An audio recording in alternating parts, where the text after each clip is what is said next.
Now, it's hardly news that Hillary Clinton is controlling. She distrusts Republicans and the news media, and she likes to do things her way. The big question, though, driving national politics at the moment is whether these instincts took her over the line when she was Secretary of State, leading to her decision to use a private email server, not a government account, and perhaps most significantly, to keep it under her control at her private residence. Team Clinton says, no big deal. Everything federal law and regulation mandates is preserved, safe and sound, they say. But critics wonder whether to trust that answer, whether her way was a deliberate strategy to delay or defy legitimate requests for documents about taxpayer business, and whether her way put sensitive materials at higher risk of hacking. So, Ron Fournier, you've covered the Clintons for a very long time, and you have this debate. The Team Clinton says, listen, you're blowing this out of proportion. It's a media feeding frenzy. It's a Republican feeding frenzy.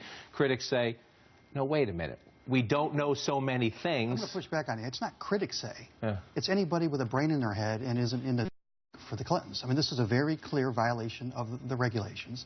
It's a very clear violation of the spirit of the regulations. Those are our emails. They're not hers. The server should be put forward. She never should have tried to skirt it. It's not even a matter of debate. This is an issue she's created. It's an issue she can solve. I'll go back. Let's go way back to 2 weeks ago to the foundation. The fact that the foundation was taking foreign money. I think that's actually even a bigger controversy because we all grew up around the Watergate hearings, learning that you have to follow the money, follow the money, follow the money. I think there's some really big questions about the nexus between foreign donations to the foundation, corporate donations to the foundation, and potential conflicts of interest. And for us to follow that money, we have to go through those emails. Those emails should be a public document. Those emails should be a public document. Lisa, the President of the United States, when he was campaigning, and then when he took office, they lined up everybody in a room. They all raised their hands. They took oaths. He said it would be the most transparent administration in history. We do know that the White House sent word early on that they wanted people. Look, people in the Bush administration did this too. Let's make that clear. This is not a brand new practice. Hillary Clinton was not alone in using a private account. The question is whether she should have known better, whether she should have followed her boss's direction, who said, my preference is you use a government account, and whether you be transparent. She's in control of the records, which makes it hard to say she's transparent. Here's the President of the United States talking to CBS's Bill Plant about whether Bill Plant asked the President whether he thinks Hillary Clinton kept her promise.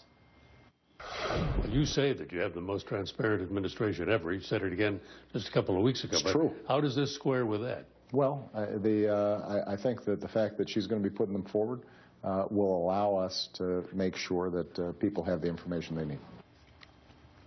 I wish you hadn't asked that question, but she will be transparent, so that meets the test. He's being nice, right? Yeah, I mean, it certainly has raised a lot of questions.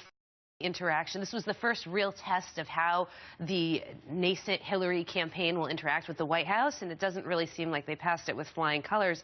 But I think there are certainly a lot of substantive policy questions, like the kind you're raising, but there are also political strategy questions here. Like, one thing we learned this week was that the White House knew about this or found out about this in August, which frankly is a little bit late, but it's still an awfully long time before March, and an awfully long time before she was talking about launching a formal campaign. So I think a lot of Democrats around town have been saying to me and saying to other people, why wasn't this handled back in August, months and months and months before April, which is when she's talking about coming out with something formally? Get this out there, deal with it, have this buffer of more than 6 months to have these things processed through. Instead, you have this whole scandal, all these questions coming out just weeks before she's ready to... Real quickly, the President wasn't being nice. That was a cover-up by semantics. The only answer he should be given is, I want that server back, Secretary Clinton. That belongs to the people. That belongs to this administration. Give me that server. That's the right answer. But not the first time that Democrats have had public support, private trepidation when the Clintons are involved in a conversation that involves secrecy. No doubt about it. And what this has given Republicans on a silver platter is a new reason to ask these questions.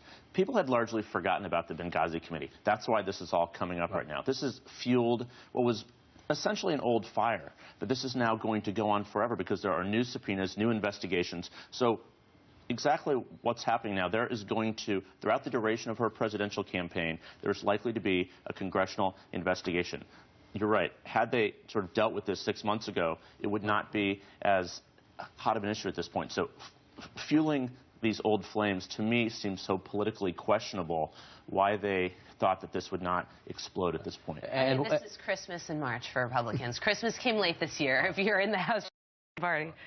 Christmas in March, I like that. One of the questions, you mentioned Bill Clinton and the foreign contributions. One of the questions, everything she does will be reflected on him as well, and his history, and his secrecy, and the investigations about him, and that's what Republicans are hoping, that people just say, we don't want to go back to that. We don't want to go back to the Clinton days.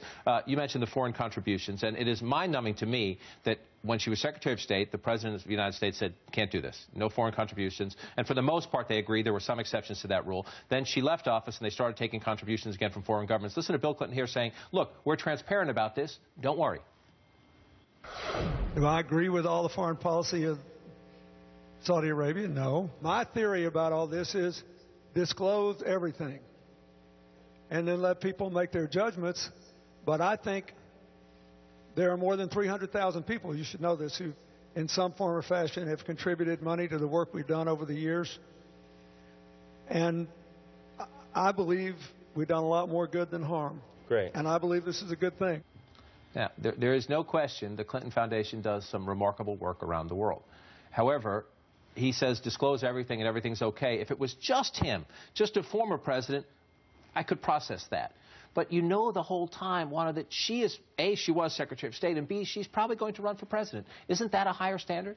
I think it absolutely is, and you're seeing that right now. I mean, if there's not more disclosure, that's going to pose a problem for them. And, of course, this is just like, these are questions you don't want to be answering as you're launching a presidential campaign. And we, of course, all assume that Hillary Clinton will run for president. So I think that's the big question here, is that she's forced in this kind of uncomfortable situation. It gives Republicans, particularly Republicans in the House, a lot of ammunition to run with. And I think that this is going to dominate a lot of what she was probably hoped would be a clean launch for a campaign. John, as you know, there's been a lot of whispers about pay to play. From inside the Clinton team, pay to play at the foundation. Those are going to become shouts unless she releases all those emails. But one of the